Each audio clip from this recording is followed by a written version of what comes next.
Então, página 132, tá bom? O Freud diz o seguinte, ó. A análise seria insatisfatória se não levasse à compreensão do lamento com que o paciente resumia o seu sofrer. Dizia que para ele o mundo era oculto por um véu, e o treino psicanalítico afasta a expectativa de que essas palavras sejam destituídas de significado e escolhidas ao acaso. O véu se rompia, curiosamente, apenas numa situação, quando, após uma lavagem, as fezes passavam pelo ânus. Então ele se sentia bem de novo e, por um breve instante, via claramente o mundo. A interpretação desse véu foi tão difícil como da angústia diante da borboleta. Além disso, ele não se apegou ao véu.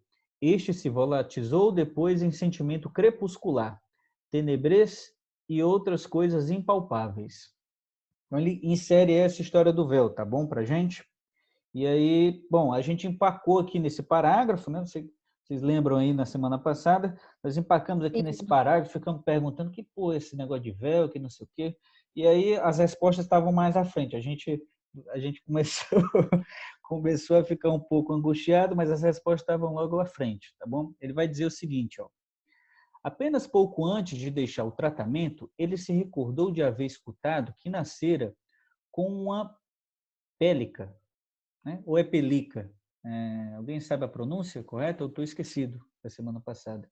É Pelica. pelica, né, o Paola? Pronto. Pelica. Por isso ele se considerou sempre um Isso. menino de sorte, ao qual nada de ruim poderia suceder. Tal confiança o abandonou apenas quando teve de reconhecer na infecção gonorreica um sério dano ao seu corpo. Ante essa injúria ao seu narcisismo, ele desmoronou. Diremos que ele repetiu desse modo um mecanismo que nele já havia funcionado uma vez. Também a sua fobia de lobos irrompeu quando ele se achou ante o fato de que a castração era possível e claramente situou a gonorreia na mesma linha da castração. A pelica era então o véu que o ocultava ao mundo e o mundo a ele. Seu lamento é, na verdade, uma fantasia desejo realizada. Ela o mostra de retorno ao ventre materno. É certamente uma fantasia de fuga do mundo. Deve-se traduzi-la dessa forma. Sou tão infeliz para a vida, tenho que voltar ao seio materno. Então, essa história da pelica, né, do véu, para o Freud é como se fosse uma espécie de anteparo, né, do Homem dos Lobos a essa questão da realidade, né? E aí ele tenta retornar aí para esse seio materno, né? Ele tenta fazer essa unidade aí com a mãe, né? Essa fantasia de fuga do mundo, né? Aí ele continua. Mas o que pode significar o fato de esse véu simbólico, que uma vez foi real, romper-se no momento da evacuação após um clíster e que, nessas condições, a doença abandoná-lo? O contexto nos permite responder. Se o véu de nascimento se rompe, ele enxerga o mundo e renasce. O excremento é a criança, e como tal ele nasce pela segunda vez para uma vida mais feliz.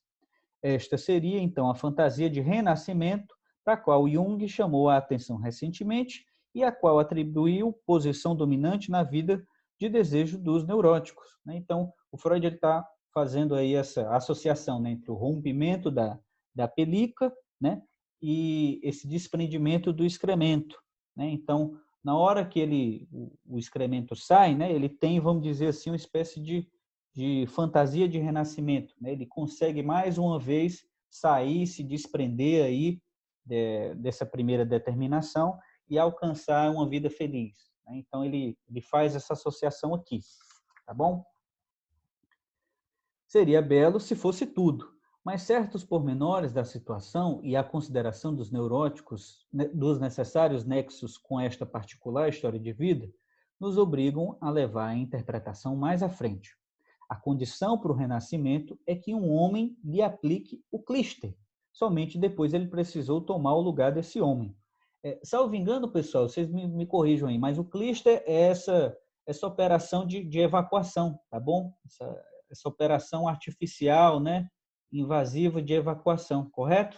Eu tô lembrando É bem? isso aí. É isso mesmo. Ok. Então, o Freud está dizendo isso, né? A condição para o renascimento é que um homem lhe aplique o clíster. Somente depois ele precisou tomar o lugar desse homem. Isso só pode significar que ele se identificou com a mãe, que o homem faz o papel do pai, o clíster repete o ato de acasalamento, como fruto do qual a criança, excremento, novamente ele, vem ao mundo. A fantasia de renascimento se acha, então, estreitamente ligada à condição de satisfação sexual pelo homem. Então, a tradução agora seria: apenas se ele puder substituir a mulher, tomar o lugar da mãe, para se deixar satisfazer pelo pai e lhe gerar um filho, a sua doença o abandona. Porque o homem do lobo tinha isso, né? Então, o Freud aqui está dizendo, né, que o homem dos lobos, nessa situação específica, se identifica com a mãe, toma esse lugar da mãe, para, no caso, satisfazer o pai, que seria o tal do médico, né? E lhe gerar um filho, né, que seria o tal do excremento, na situação do clíster. Então, quando ele, na situação do clíster, coloca o excremento para fora, ele sente um alívio, né, na neurose. A neurose, ela meio que atenua. Tá bom? Então, o Freud está fazendo aí essa relação para a gente. Portanto, a fantasia de renascimento era apenas a reprodução mutilada, censurada, da fantasia desejo homossexual. Certo? Aí ele continua. Todo mundo entendeu essa parte aqui? Essa parte aqui é meio, sabe, confusinha. Muita gente faltou na semana passada, né? Mas ficou claro, mais ou menos, as associações que ele estabelece aqui. Tá? Então vamos lá. Se não ficou, vocês digam, viu? Vou lá. Se olharmos mais detidamente, haveremos de notar que o doente, nessa condição para sua cura, apenas repete a situação da chamada cena primária. Naquele momento, ele queria se pôr no lugar da mãe. A criança excremento, como há muito supomos, ele mesmo a produziu naquela cena. Ele continua ainda fixado, como que enfeitiçado, na cena que se tornou decisiva para a sua vida sexual e cujo retorno naquela noite do sonho inaugurou sua doença. O romper do véu é análogo ao abrir dos olhos, ao escancarar das janelas. A cena primária foi remodelada em condição para a cura. O que foi expresso no lamento, por um lado, e na única condição que o suprimia, por outro, pode-se facilmente juntar numa unidade, que revela então todo o seu sentido. Ele deseja estar de volta ao ventre materno, não para então renascer simplesmente, mas para ali dentro ser atingido pelo pai no coito, dele obter a satisfação, gerar um filho dele, né? Então, ele está fazendo aqui, creio eu, alusão a essa cena, né, de que o pai penetrando a mãe, golpeia o filho que está dentro do ventre, né? E aí ele continua. Ter nascido do pai, como inicialmente havia acreditado, ser sexualmente satisfeito por ele, dar-lhe um filho de presente, isso à custa de sua masculinidade e expresso na linguagem do erotismo anal. Com esses desejos, completou-se o círculo da fixação no pai, com isso a homossexualidade encontrou sua mais alta e mais íntima expressão. Nota 50. Um possível significado secundário de que o véu representaria o ímen que se parte no enlace com o homem não se ajusta exatamente à condição para a cura e não tem relação com a vida do paciente, para quem a virgindade não tinha significação alguma. Continua. Creio que esse exemplo lança também alguma luz sobre o sentido e a origem das fantasias do ventre materno e do renascimento. A primeira resulta frequentemente, como em nosso caso, da ligação com o pai. Deseja-se estar no corpo da mãe para substituí-la no coito, assumir o lugar dela junto ao pai. Quanto à fantasia de renascimento, é provável que seja, via de regra, uma atenuação, um eufemismo, por assim dizer, para a fantasia da união incestuosa com a mãe, uma abreviação anagógica da mesma, para usar a expressão de H. Silberer. Não conheço. Deseja-se voltar à situação em que se estava nos genitais da mãe. Nisso, o homem se identifica com o pênis, faz-se representar por ele. Então, as duas fantasias se revelam como contrapartida uma da outra, exprimindo um desejo de união sexual com o pai ou a mãe, conforme a atitude feminina ou masculina da pessoa. Não se deve excluir a possibilidade de que no lamento e na condição de cura do nosso paciente se unam ambas as fantasias e, igualmente, os dois desejos de incesto, portanto. Então, Freud aqui está colocando para a gente essa questão referente às identificações que o Homem dos Lobos estabelece na cena primária. Então, ele está esclarecendo para a gente que na base dessa neurose tem a cena primária, e nessa cena primária a gente tem aí uma identificação do Homem dos Lobos, tanto com a figura do pai, quanto com a figura da mãe. Tá bom? Então ele está esclarecendo para a gente que não tem como a gente abordar essa cena sem falar dessas duas identificações.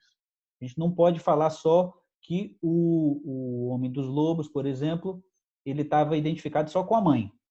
Não, tem uma identificação com o pai também, tá certo? Então ele está pintando o quadro, vamos dizer assim, com um pouco mais de cores, né? Aí ele continua. Farei ainda uma vez a tentativa de reinterpretar os últimos resultados da análise de acordo com o modelo adversário. O paciente lamenta a sua fuga do mundo em uma típica fantasia do ventre materno, só consegue divisar sua cura num renascimento tipicamente concebido. Este último ele exprime em sintomas anais, correspondendo à predisposição nele dominante. Segundo o modelo da fantasia anal de renascimento, ele compôs uma cena infantil que repete os seus desejos com meios de expressão arcaicos simbólicos. Seus sintomas, então, se encadeiam como se partissem de uma tal cena primária.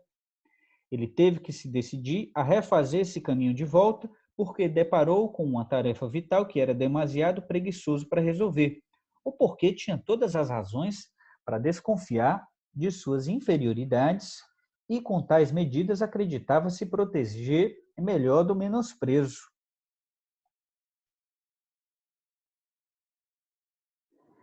Eu parei aqui.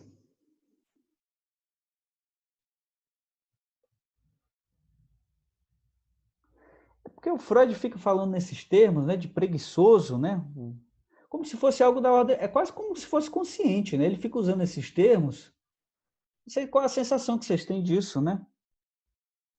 Mas ele diz, ele teve que se decidir a refazer esse caminho de volta porque deparou com uma tarefa Já. vital. Oi. Só um instante. O pessoal está falando que está travando e para mim também. Eu Ih, não sei se é rapaz. a internet. Acho muito provável que seja a minha internet, pessoal. Peço desculpas. Vocês estão me escutando agora? Por que vocês não falaram aí na hora que começou a travar? Sim. Eu não vi. Porque eu achei que. Eu, pelo menos, não falei, porque eu achei que era a minha. Ah, A minha também tá Eu travando também bastante. achei que era minha. né? Foi mal, galera. Eu não vi as mensagens aqui, não estava vendo. Pô, mas vocês, é porque vocês ficam calados aí, vocês falam, pessoal, quando travar aí. Você começou a travar onde? Vocês conseguiram não pegar alguma coisa?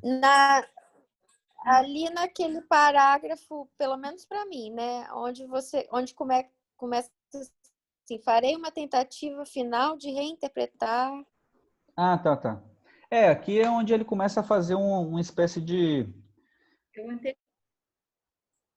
Oi? Minha internet está muito ruim hoje. Eu consegui ouvir tudo.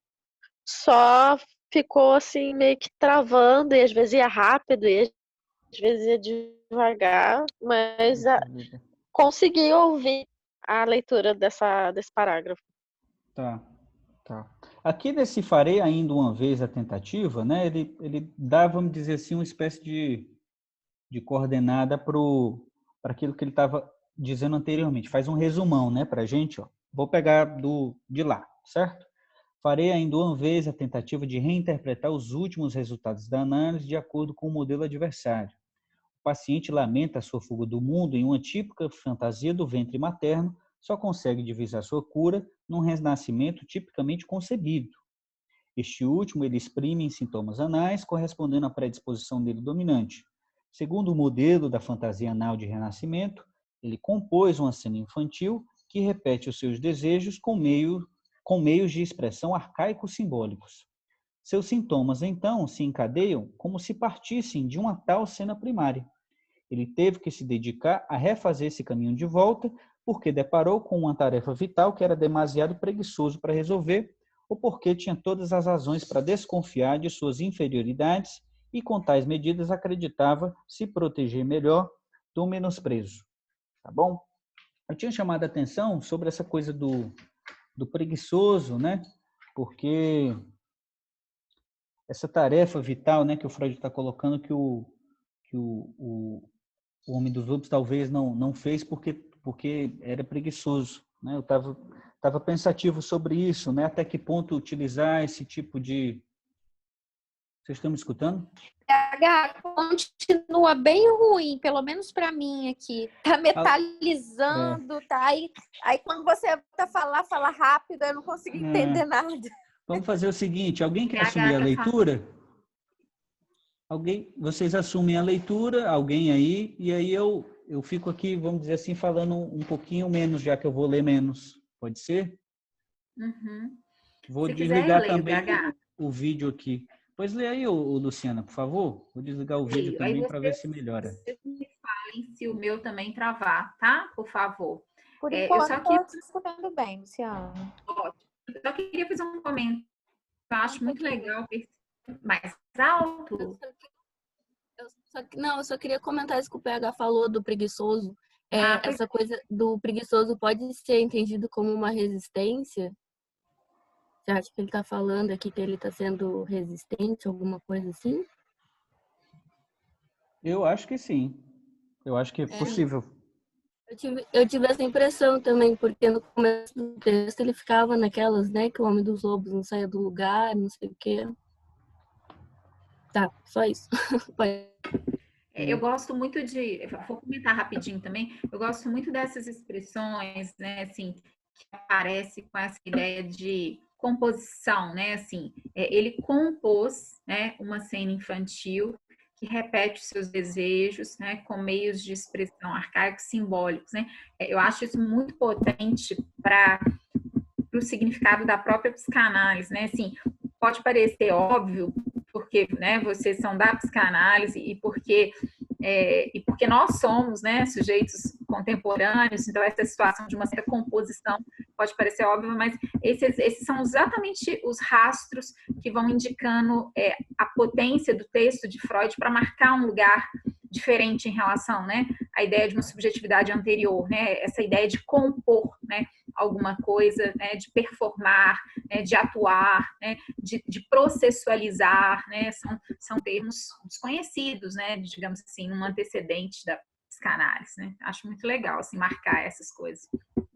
Bom, mas aí é para ler a partir desse parágrafo? Farei uma vez mais a tentativa ou é para ler um pouquinho adiante?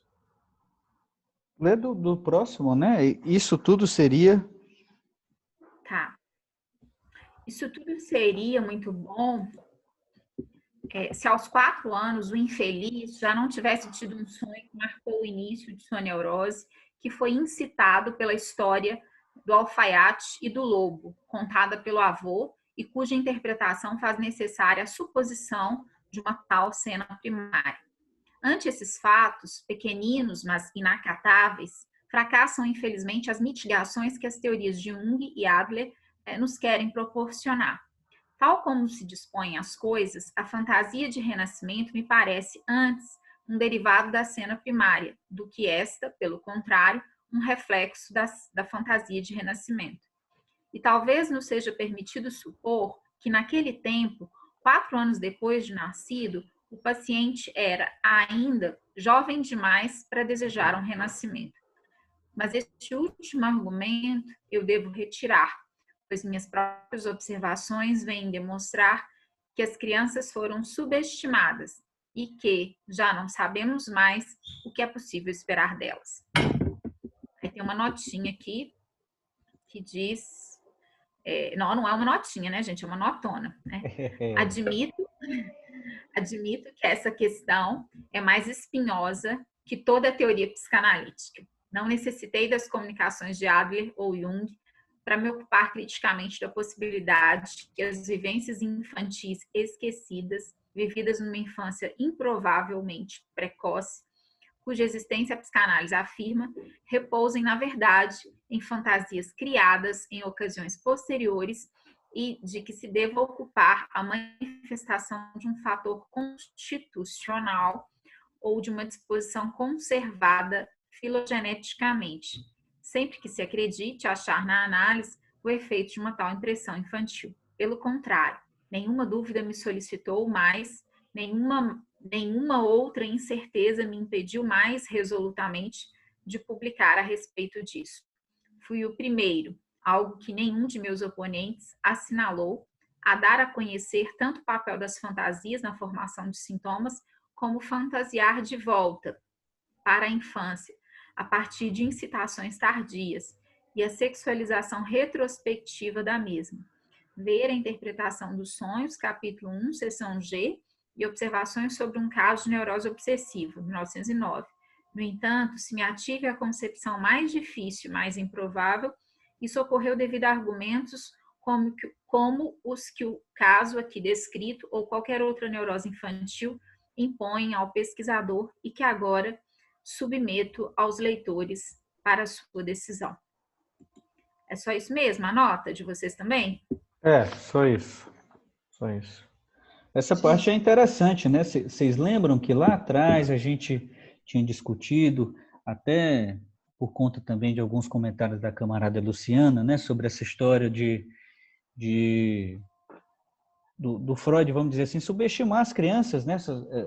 Essa potência do infantil, né? No que diz respeito à criação, né? Então, isso está dado lá na interpretação dos sonhos, né? Então, os sonhos das crianças são sempre muito, muito primários, são muito elementares, né? Então, aqui ele está dizendo, né? Minhas próprias observações vêm demonstrar que as crianças foram subestimadas, que já não sabemos mais o que é possível esperar delas. Então, ou seja, ele está admitindo aí certo desconhecimento em relação àquilo que a gente poderia esperar sobre esse tipo de indivíduo. Então, ele está um pouco menos fechado para a ideia de que há na criança aí algo da ordem de uma complexidade que a psicanálise ainda não conseguiu se aproximar totalmente.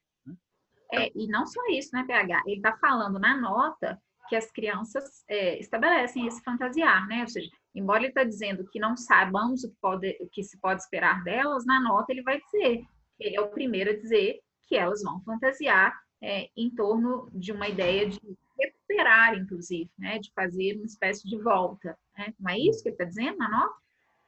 Sim. Estou de acordo. É porque, né, é mais do que assumir uma espécie assim de uma espécie de reabordagem do tema, né? O que é muito razoável dentro de uma perspectiva científica, né? Você mudar essa posição. Mas ele está já dizendo, já afirmando, né? Não só que não é possível saber o que esperar delas, mas de que elas fantasiam, né? Ou seja, ele talvez levaria mais a sério esse fantasiar infantil agora, né? O doravante. Uhum. Vamos lá? Sim. Não sei se o leitor deste relato de uma análise conseguiu formar... resumos e problemas, desculpem, gente. Não sei se o leitor deste relato de uma análise conseguiu formar uma imagem nítida da gênese e evolução da doença de meu paciente. Receio que isso não tenha ocorrido, mas, ainda que não costume defender minha arte expositiva, desta vez quero alegar circunstâncias atenuantes. Ele tem todo um jargão jurídico, né? Ele falou de constituição na nota, agora ele fala de atenuantes, minha arte expositiva com atenuantes. É uma tarefa que nunca se empreendeu até agora. Introduzir na descrição fases tão antigas e camadas tão profundas da vida anímica, e é melhor resolvê-la mal do que encetar a fuga diante dela, o que, além disso, pode envolver certos perigos para o timorato. Aqui ele está falando do timor, né? De ter a condição do navio, não é isso? Eu acho que essa é uma metáfora do Platão, né? O timor. É isso que vocês estão lendo também? Ou seja, o perigo do timorato no sentido de fazer a condução do leme, ou seja, da navegação, é isso mesmo? Aqui nem tem, na minha versão nem tem essa expressão timorato, não. Não? O que aí, Paola? a descrição de fases tão primitivas e de estratos tão profundos da vida mental era uma tarefa nunca antes empreendida. E é melhor desempenhar mal essa incumbência do que fugir diante dela. Procedimento este que, além do mais, ou assim nos dizem, envolveria o covarde em riscos de certa natureza.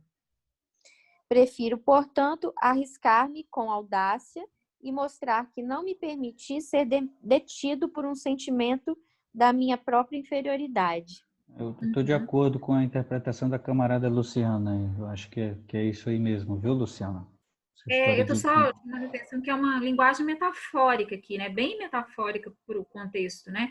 A ideia de... E aí pode ser uma questão de tradução, claro, porque né, a Paola está colocando a diferença do dela nem ter expressão. Mas é isso, né? Aqui ele está usando a metáfora do Platão, do timoneiro, né? De fazer a condução do barco, né? O Platão usa essa metáfora em vários diálogos e, assim, no Ocidente é quem primeiro meio que fundou essa ideia de trabalhar com quem conduz, né? Com o timoneiro, essa coisa toda. Então, é preferível mostrar de maneira ousada que não nos deixamos deter pela consciência de nossas inferioridades. O caso não era particularmente propício, o que possibilitou a riqueza de informações sobre a infância, o fato de que podemos estudar a criança pela mediação do adulto, teve que ser obtido à custa de uma péssima fragmentação da análise e correspondentes defeitos de exposição. Particularidades pessoais e um caráter nacional estranho ao nosso tornaram mais trabalhosa a empatia. A distância entre a personalidade amável e afável do doente, sua aguda inteligência, nobre maneira de pensar e sua vida instintual, completamente indômita, tornavam necessário um bem longo trabalho de educação e preparação, o que dificultou a visão do conjunto. Mas o paciente mesmo não teve nenhuma culpa da característica do caso que colocou os mais árduos problemas à descrição. Na psicologia do adulto, chegamos felizmente ao ponto de dividir os processos psíquicos em conscientes e inconscientes, descrevendo-os em palavras claras. Na criança, essa distinção não nos leva muito longe. Com frequência é embaraçoso dizer o que deveríamos qualificar de consciente e de inconsciente. Processos que se tornaram dominantes e que, segundo seu comportamento posterior, teriam de ser equiparados aos conscientes, não chegaram a se tornar conscientes na criança, porém. Pode-se facilmente compreender por quê. Na criança, o consciente ainda não ganhou todas as suas características, ainda está em desenvolvimento e não possui totalmente a capacidade de se converter em representações verbais. A confusão da qual normalmente somos culpados entre o fenômeno do surgimento na consciência como percepção e a pertinência a um sistema psíquico suposto, a que deveríamos dar um nome convencionado, mas que igualmente chamamos de consciência, sistema CS, esta confusão é inofensiva na descrição psicológica do adulto, mas enganadora na da criança pequena. Também não ajudaria muito a introdução do pré-consciente, pois tampouco o pré-consciente da criança corresponde necessariamente ao do adulto. Contentemo-nos, então, em reconhecer claramente a obscuridade. Querem comentar ou segue? Eu estou de boa aqui. Pode continuar. É natural que um caso como este possa dar motivo para pôr em discussão todos os problemas e resultados da psicanálise. Seria um trabalho interminável e não justificado. É preciso admitir que não se pode saber tudo a partir de um único caso. Tudo decidir através dele e contentar-se, portanto, em aproveitá-lo naquilo que mostra mais nitidamente. Na psicanálise, a tarefa da explicação tem limites estreitos. Cabe explicar as formações sintomáticas notáveis, desvendando sua gênese, os mecanismos psíquicos e processos instintuais a que assim chegamos. Esses não cabe explicar, mas sim descrever. Para obter novas generalizações a partir das constatações sobre os últimos pontos, são necessários muitos casos como este, analisados bem profundamente. Não é fácil tê-los, cada qual exige anos de trabalho, de modo que o progresso nesses domínios se efetua lentamente. Haverá, sem dúvida, a tentação de contentar-se em arranhar a superfície psíquica de um determinado número de pessoas e substituir o trabalho omitido por especulação, que é, então, colocada sob o patrocínio de alguma corrente filosófica.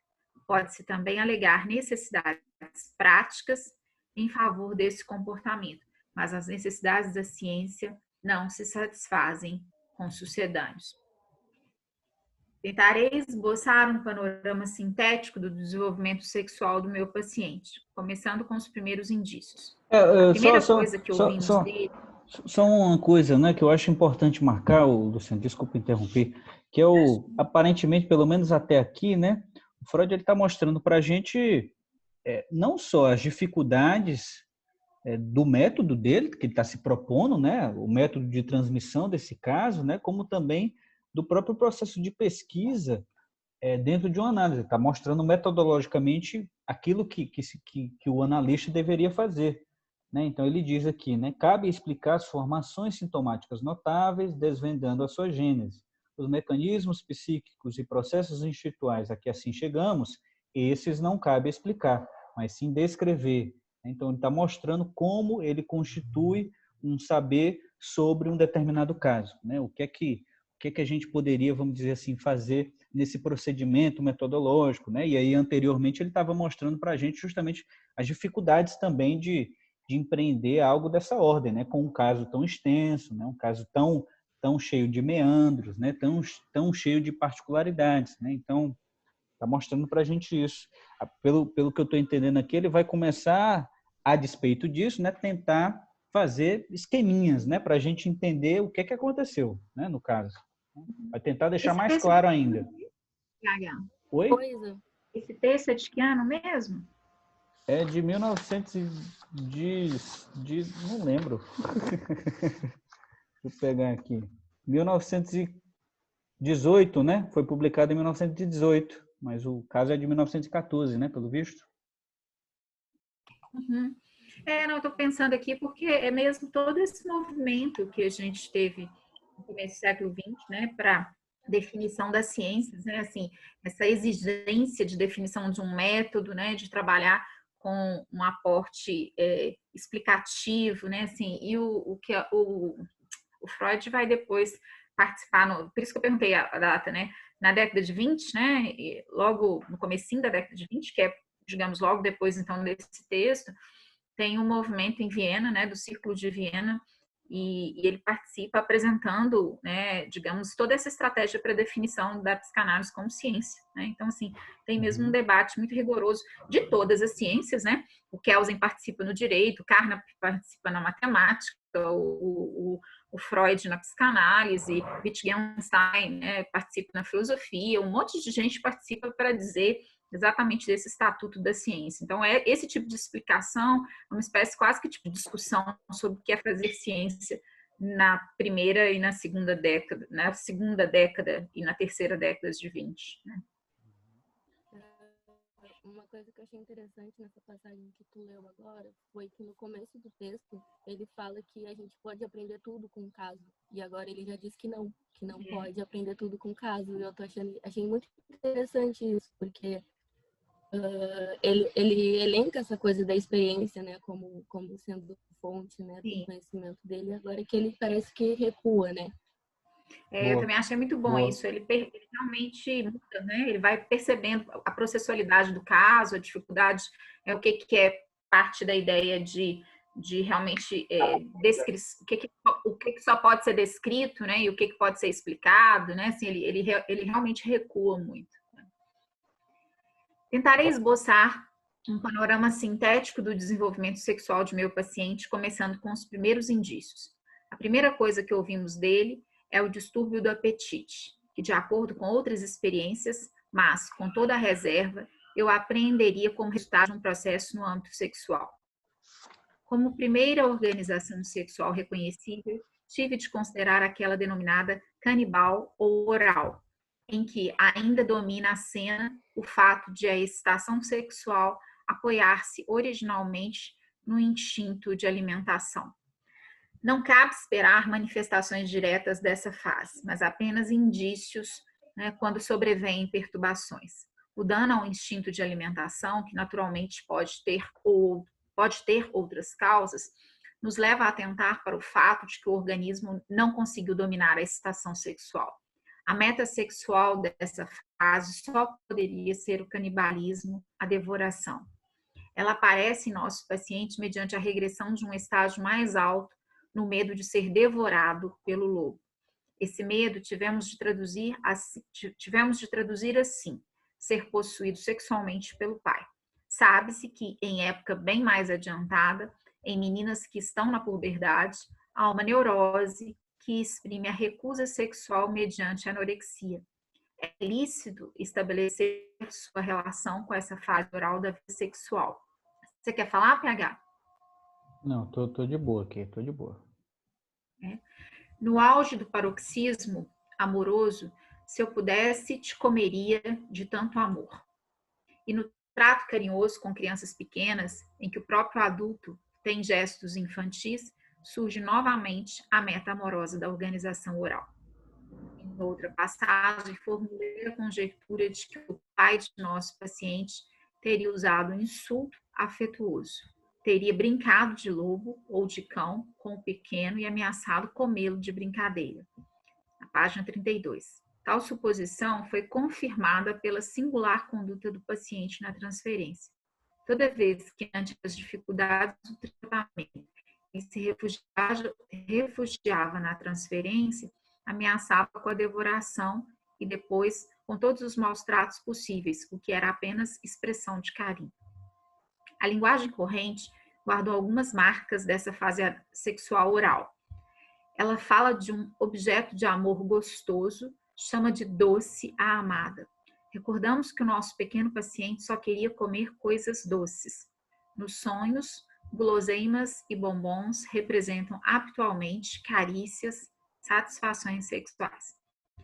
Parece que também a essa fase corresponde uma angústia, em caso de distúrbio, naturalmente, que aparece como angústia ante a morte e pode se ligar a tudo que é mostrado à criança como sendo apropriado. Em nosso paciente, ela foi usada para conduzi-lo à superação de sua falta de apetite e mesmo para a supercompensação desta. Chegaremos à possível fonte de seu distúrbio alimentar se nos lembrarmos, com base naquela discutida suposição, que a observação do coito, de que partiram tantos efeitos posteriores, aconteceu na idade de 1 ano e meio, seguramente antes da época das dificuldades alimentares. Talvez nos seja permitido supor que ela acelerou os processos de maturação sexual e assim teve também efeitos diretos, embora pouco evidentes. Naturalmente, também sei que se podem explicar os sintomas desse período, o medo do lobo, o distúrbio alimentar, de maneira diferente, mas mais simples, sem referência à sexualidade e a um estágio de organização pré-genital. Quem negligencia de bom grado os sinais da neurose e o nexo dos fenômenos preferirá essa outra explicação, e eu não poderei impedi-lo de fazer isso. É difícil descobrir algo convincente a respeito dos primórdios da vida sexual, se não for pelos rodeios mencionados. A cena com Glucha, por volta dos 2 anos e meio, mostra o nosso pequeno no início de seu desenvolvimento, que merece a qualificação de normal, exceto talvez na precocidade. Identificação com o pai, erotismo uretral, representando a masculinidade, encontra-se inteiramente sob o influxo da cena primária. A identificação com o pai apreendemos até agora como narcísica. Considerando o conteúdo da cena primária, não podemos destacar que ela já corresponde ao estágio da organização genital. O genital masculino começou a desempenhar seu papel e dá prosseguimento a ele sob a influência da sedução pela irmã. Mas temos a impressão de que a sedução não apenas promove o desenvolvimento, mas o perturba e desvia em grau ainda mais elevado. Proporciona uma meta sexual passiva que é, no fundo, inconciliável com a ação do genital masculino. No primeiro obstáculo externo, A ameaça de castração de Nânia desmorona com 3 anos e meio.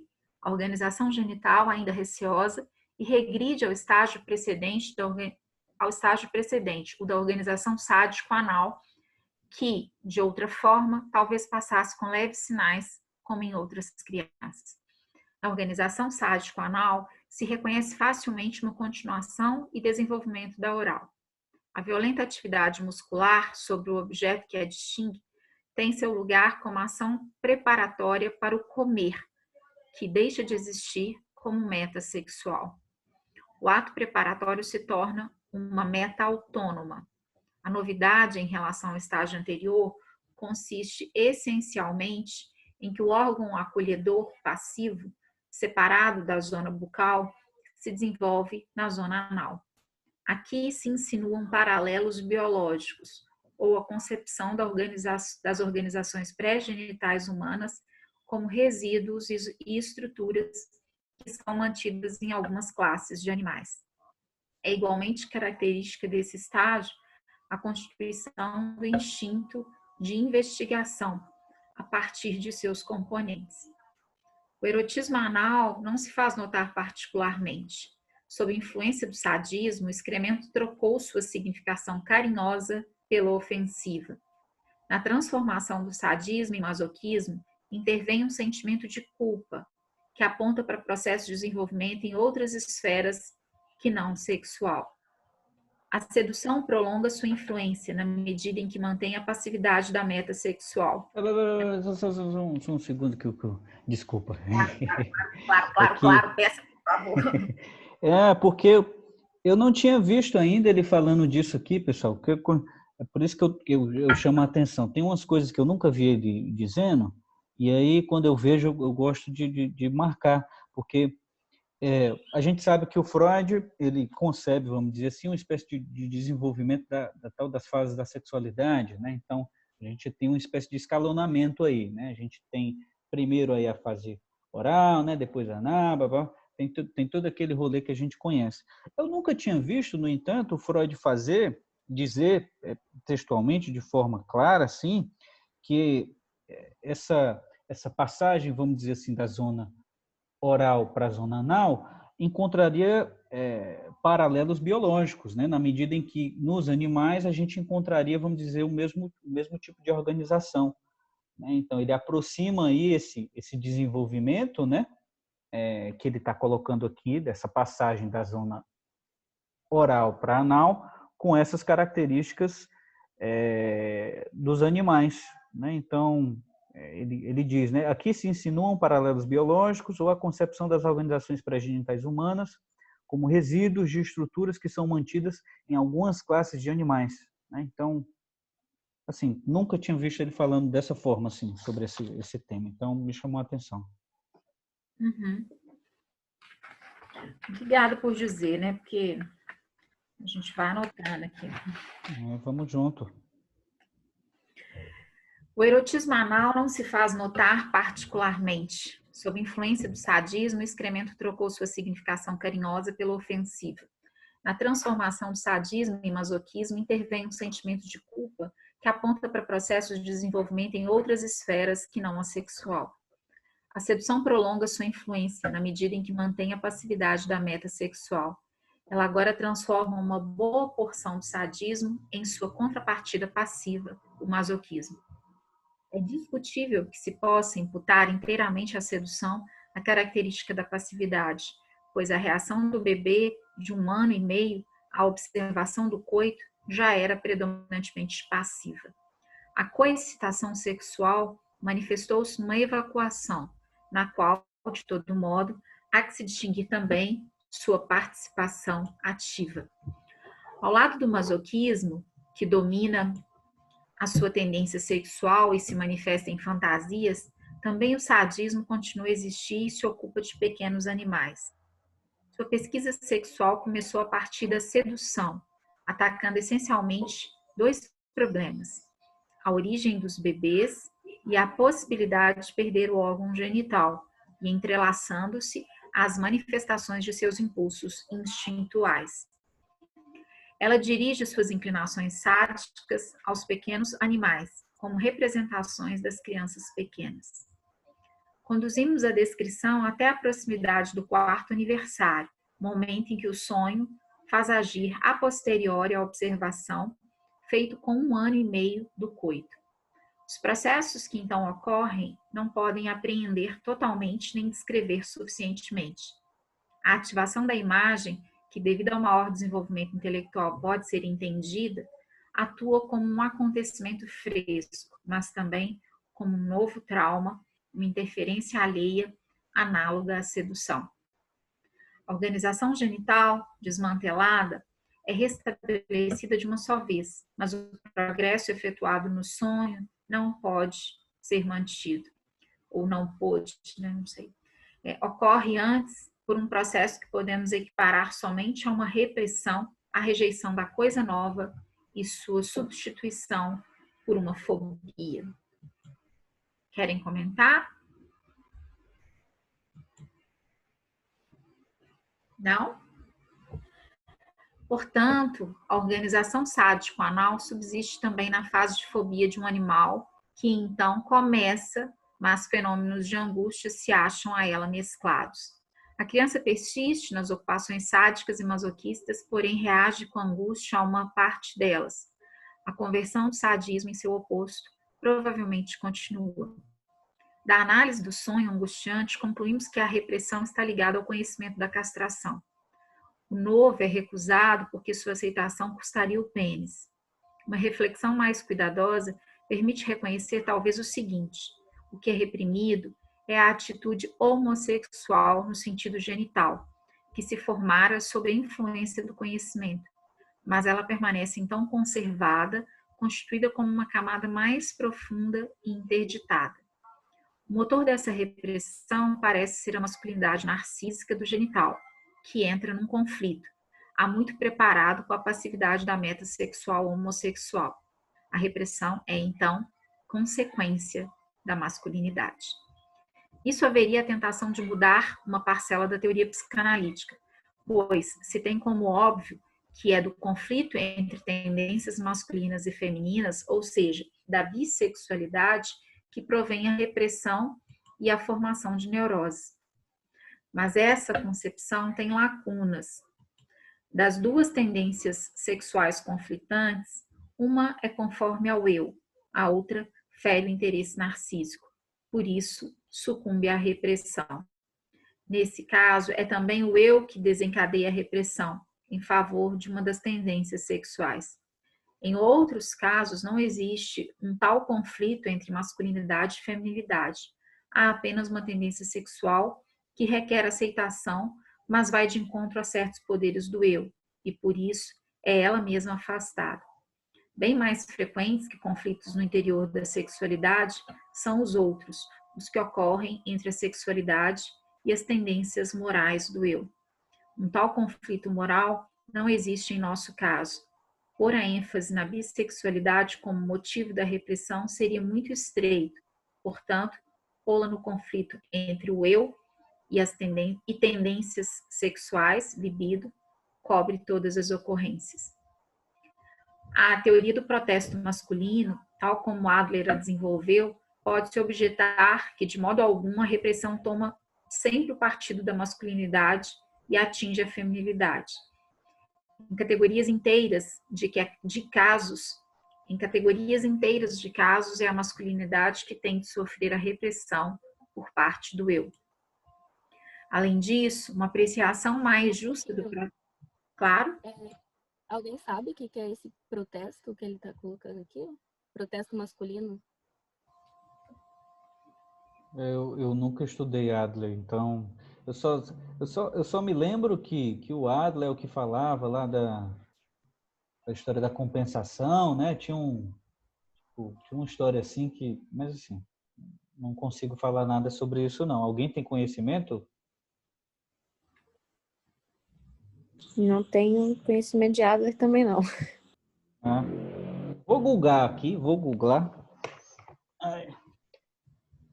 Vocês podem ir aí. Quando eu achar aqui, Essa parte ficou bem confusa para mim, assim. Eu não sei se é porque eu não tenho leitura. tendências sexuais conflitantes, sabe? Pois é, na verdade, eu não tenho leitura.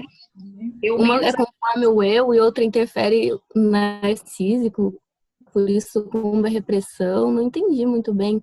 Pois é, eu não tenho leitura nenhuma do Adler, mas assim, eu estou tentando fazer aqui uma interpretação com o texto e com o movimento do texto do próprio Freud, né? Me parece que ele está falando de que o homem dos lobos, né, a criança, por causa das tendências homossexuais, ela teria e sofreria esse protesto masculino, né?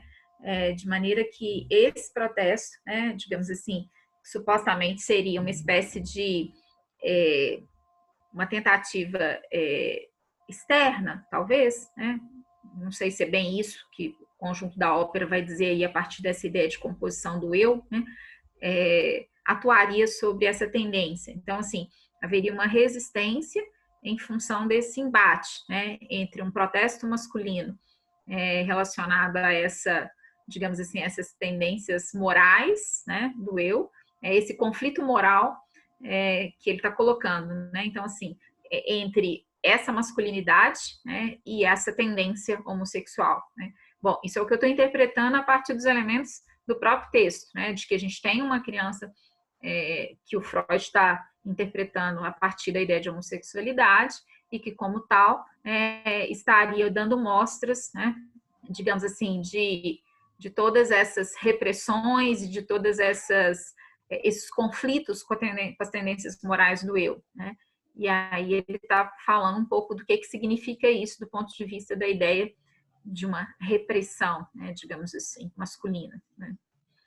Mas é só o que eu consigo entender por hora, né? Assim, acho que e com base nos elementos do texto mesmo, assim, eu não sei nada sobre o que o Adler pensa desse protesto masculino, né?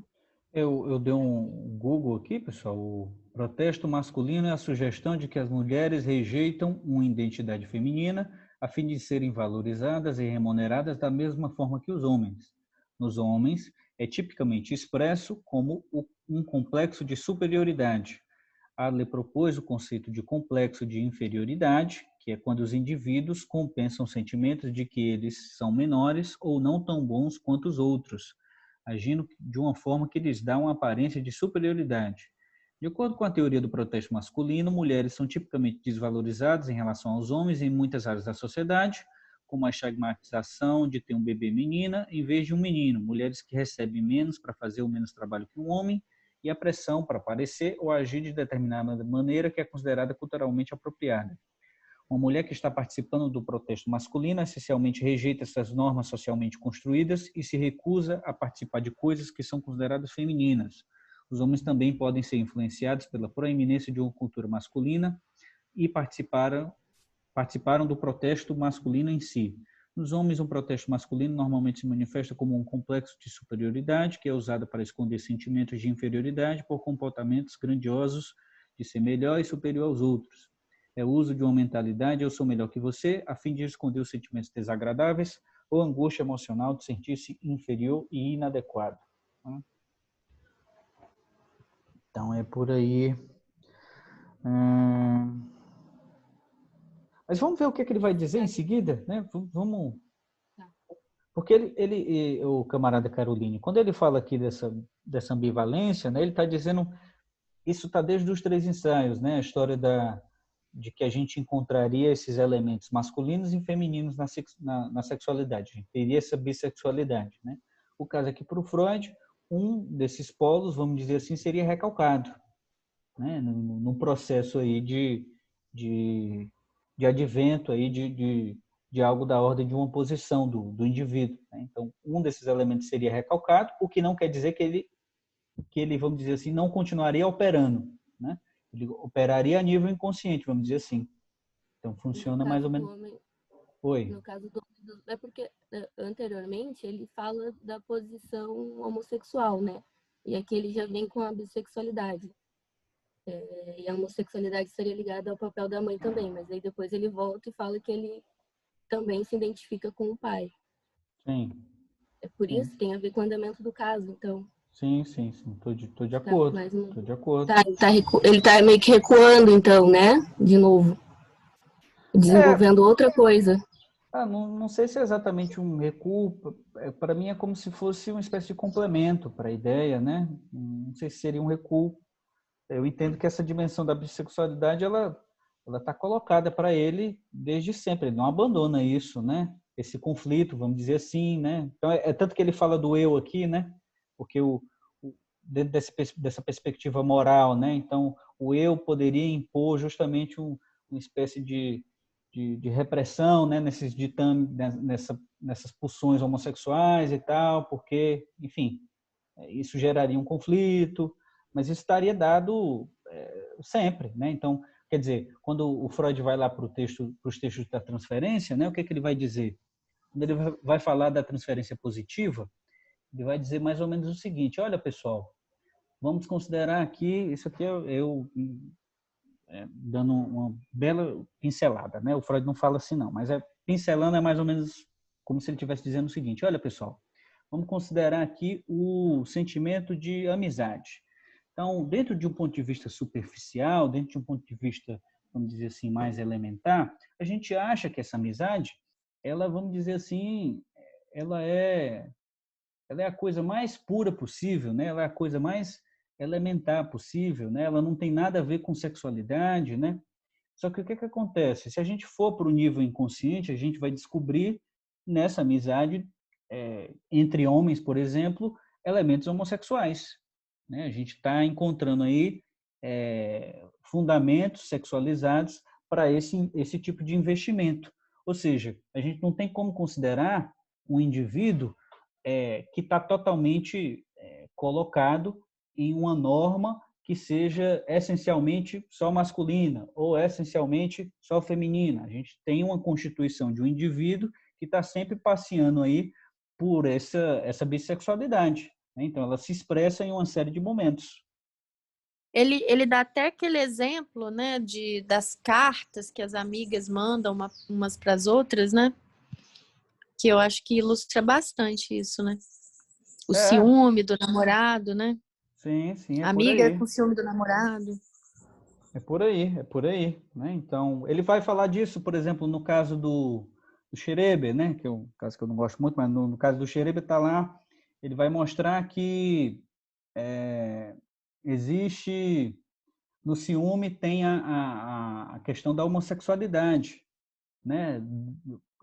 Por exemplo, eu tenho uma namorada e aí a minha namorada, sei lá, tá a fim de um cara, sei lá, e quando eu tô com ciúme é como se tivesse aí um determinante homossexual agindo, né? Então eu tô achando o cara bonito mesmo, eu tô achando o cara, entende? Então o Freud tá sempre colocando as coisas nesses termos. Então, enfim, não sei se expliquei. Deu para entender, você estava meio confusa com relação ao andamento do caso mesmo. Você tinha dito que você chamou atenção, inclusive, para quando ele falou que o menino se identificava, agora ele se identificava com o pai também, sabe? E aí Sim. agora tem essa coisa do protesto masculino, que eu também relacionei à irmã, por exemplo. Ele vai criticar, eu acho, ele vai criticar, né? Porque se é a teoria do Adler aqui, né? Ele vai, por isso que eu estava dizendo, vamos ver aqui o que é que ele vai dizer do Adler, né? Mas então é o andamento do caso mesmo. Ele coloca, depois ele, né, revê. O Freud é foda porque a gente tem que sempre Tá. esperar o próximo parágrafo, né? Tá.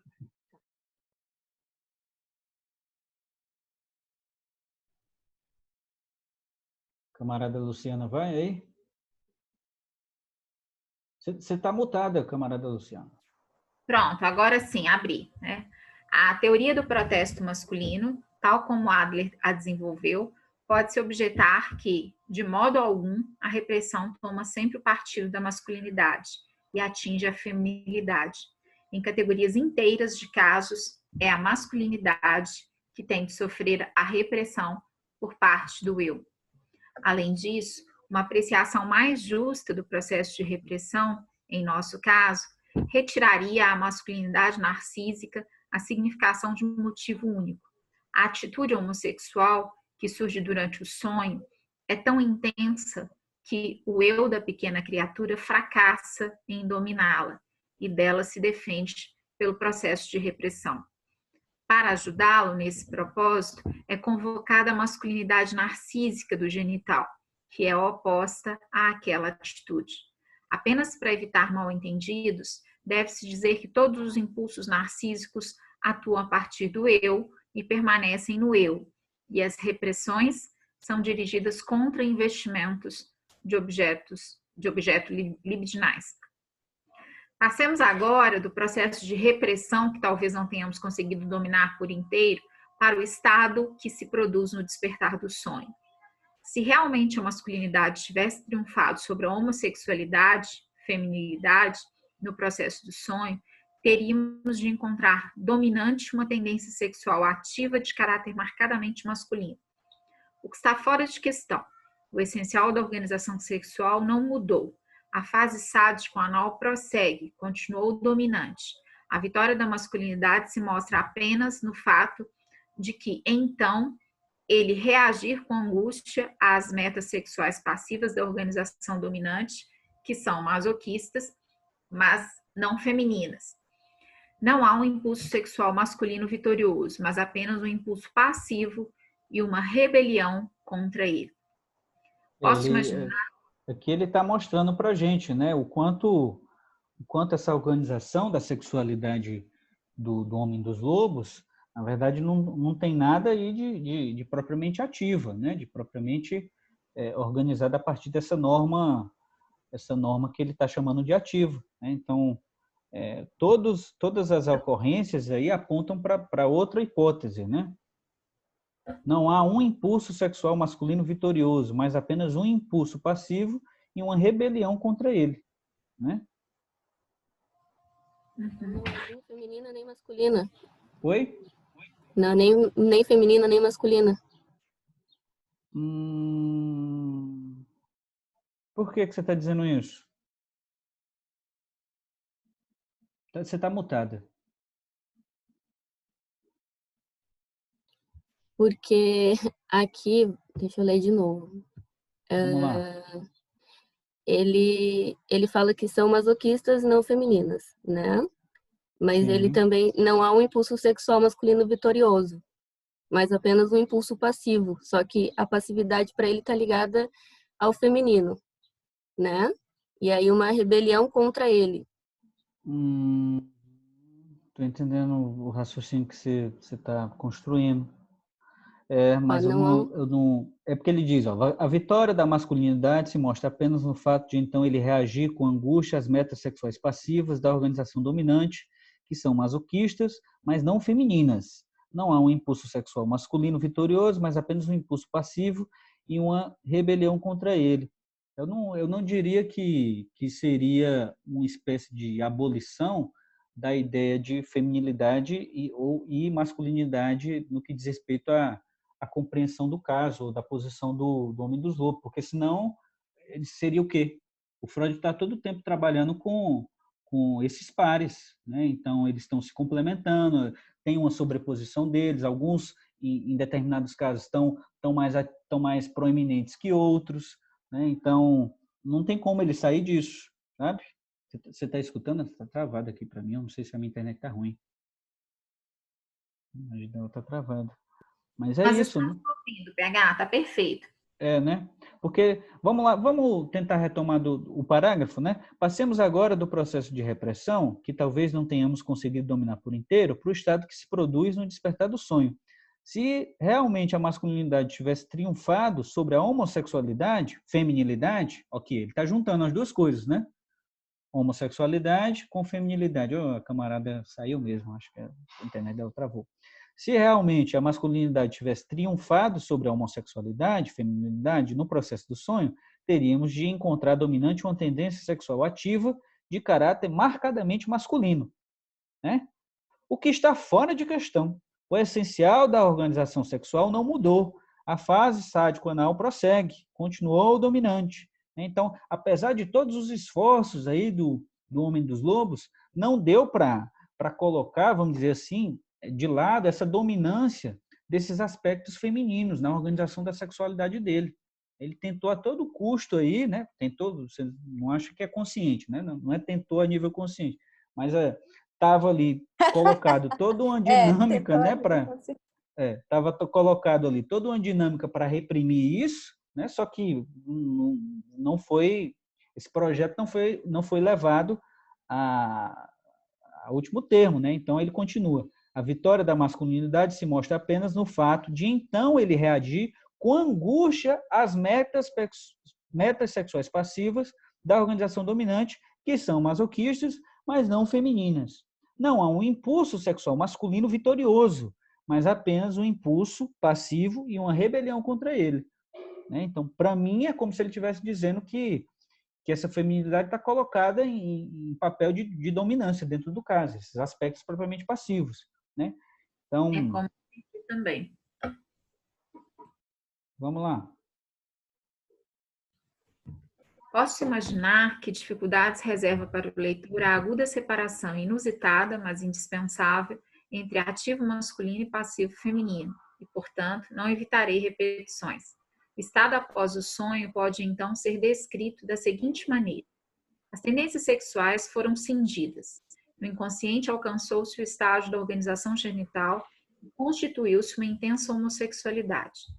Por cima, subsiste virtualmente no consciente a anterior corrente sexual sádica e predominantemente masoquista. O eu modificou no conjunto a sua posição ante a sexualidade, encontra-se em plena rejeição sexual e rechaça, com angústia, as metas masoquistas dominantes, assim como reagiu às metas homossexuais mais profundas com a formação de uma fobia. O resultado do sonho não foi tanto a vitória de uma corrente masculina, mas a reação contra uma feminina e passiva. Seria demais atribuir caráter de masculinidade a esta reação. O eu não tem tendências sexuais, mas apenas interesse em sua autopreservação e na conservação de seu narcisismo. A camarada Caroline voltou. Você caiu, não foi, camarada? Caí, pessoal. Você pegou alguma coisa que a gente estava falando? Não peguei. Assim, você ia começar a falar, minha internet caiu. Eu vou tentar dar uma resumida assim, rapidez. Mas eu acho que é como se ele estivesse dizendo aqui, ô Caroline, que no final das contas, o Homem dos Lobos, ele tentou a todo custo, né? De novo, eu usei a mesma expressão, né? Estava dado uma conjuntura onde, no caso, houve a tentativa de reprimir esses elementos homossexuais, esses elementos femininos, como Freud diz aqui no início do parágrafo. Só que isso não foi possível, né? Então, esse é o ponto. Embora tenha tido toda essa tentativa, essas organizações homossexuais, elas estão a todo tempo ganhando caráter de dominância no exercício da sexualidade do Homem dos Lobos. Em todas as fantasias a gente vê esses elementos femininos, a gente vê esses elementos homossexuais sendo colocados, tá bom? Então, eu estou entendendo particularmente dentro dessa perspectiva, né? Então, é por isso que ele diz, né? Não há um impulso sexual masculino vitorioso, mas apenas um impulso passivo e uma rebelião contra ele, né? Então, o que a gente tem como fundamento é esse impulso passivo, mas, como consequência, a gente tem a tentativa de reprimir isso, né? Para que isso não chegue à consciência de forma clara, para que isso não seja exercido, né, em nível de sexualidade, né? Então, para mim, eu estou entendendo dessa forma. E aí vem a fobia, né? Exatamente, né? Que é o próximo parágrafo, ele esclarece justamente isso, né? Uhum. Então, vamos lá. Agora vejamos a fobia. Ela nasceu no nível da organização genital e nos mostra um mecanismo relativamente simples de uma histeria de angústia. Mediante o desenvolvimento da angústia, o eu se protege do que avalia como um perigo muito poderoso, a satisfação homossexual. Mas o processo de repressão deixa um rastro que é impossível ignorar. O objeto a que se ligou a meta sexual temida tende a ser representado por um outro na consciência. Não o medo diante do pai, mas o medo diante do lobo se torna consciente. E na formação da fobia não se ficou apenas nesse conteúdo. Algum tempo depois, o lobo é substituído pelo leão. Com os impulsos sádicos dirigidos aos pequenos animais, compete uma fobia diante deles, como representantes dos rivais, os eventuais bebês. Particularmente interessante é a gênese da fobia de borboletas. É como uma repetição do mecanismo que produziu no sonho a fobia de lobos. Por um estímulo causal, é ativada uma antiga vivência, a cena com bruxa, cuja ameaça de castração tem efeito a posteriori, não tendo causado a impressão no momento em que sucedeu. E tem uma nota aqui. É uma notona de novo. A cena de bruxa foi, como disse, um produto espontâneo da recordação do paciente, do qual não participou nenhuma construção ou estímulo do médico. A lacuna que havia nela foi preenchida pela análise, de uma forma que se deve chamar de impecável, no caso de realmente se dar valor ao modo de trabalho da psicanálise. Uma explicação racionalista dessa fobia diria apenas que não é nada extraordinário que uma criança com predisposição a estados de angústia tenha um acesso de angústia diante de uma borboleta de listas amarelas, provavelmente devido a uma inclinação hereditária à angústia. Aí ele cita aqui conferir em Stanley Hall, a Syntactic Genetic Study of Fear, American Journal of Psychology.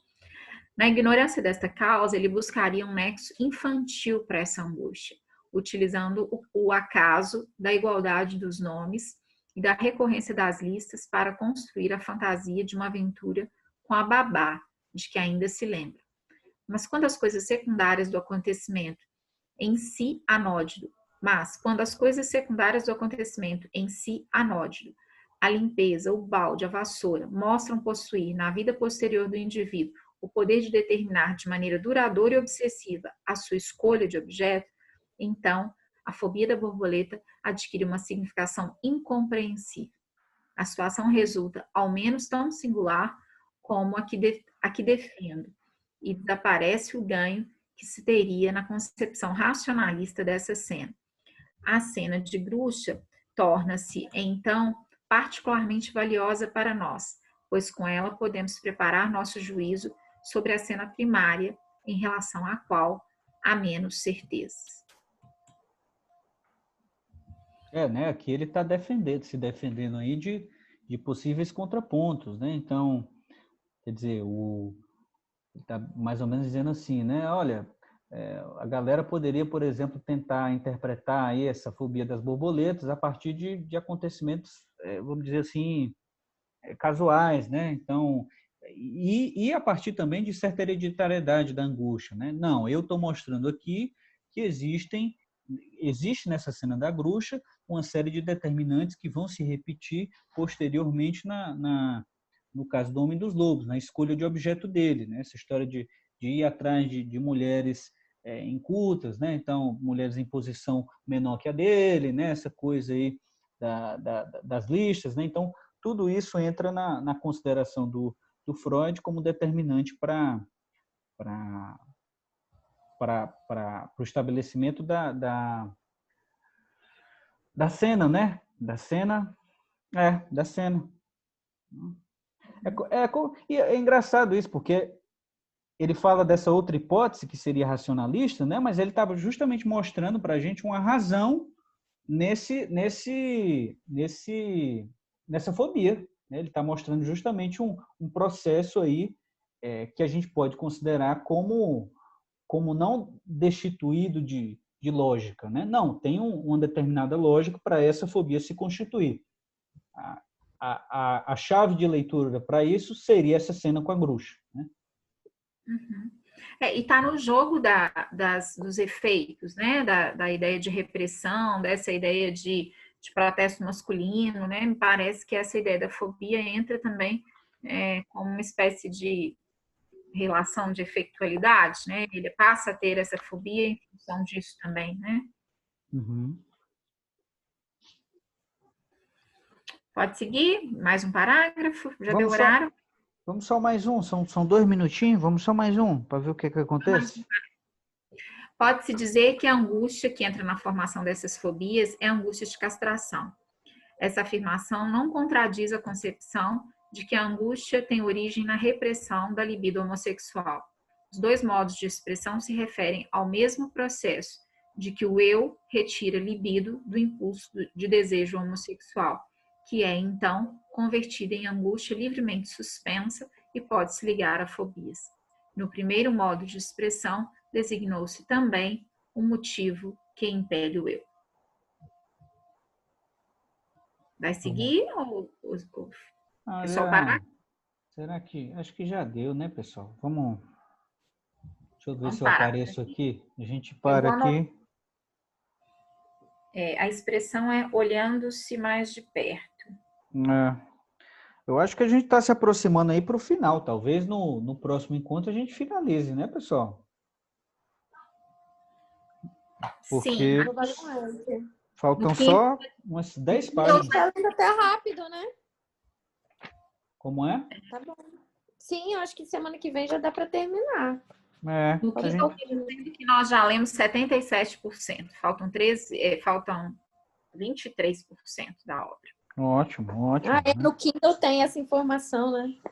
É. Legal. Ótimo aí. Estou lendo aqui para vocês de frente, porque eu estou no Kindle, né? Aí eu estou com o computador. Sim. Então eu fiquei pensando nisso, né? Se a gente conseguir de fato terminar aí no próximo encontro, são só 10 páginazinhas, né? A gente poderia usar o tempo que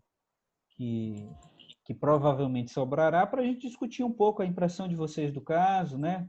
O que é que vocês conseguiram Sim. aprender, né? Como é que foi a experiência, a gente discutir um pouco o que é que a gente sabia e comparar com aquilo que a gente sabe agora, né, sobre esse caso, né? Tenho certeza que todo mundo já tinha ouvido falar do caso em algum momento, talvez alguns até tenham lido, né? E não sei, a gente talvez fazer essas comparações e falar um pouco sobre as nossas impressões seja importante, né? Para a gente fazer uma avaliação geral aí do caso, né? Como é que foi esse percurso da gente aí. Show. Perfeito. Bacana, Então tá, gente. Obrigadão. Um Combinado. beijo Até até a semana que próxima. vem. Semana que vem. Beijo. Valeu, galera. Tchau. Tchauzinho, gente. Obrigada.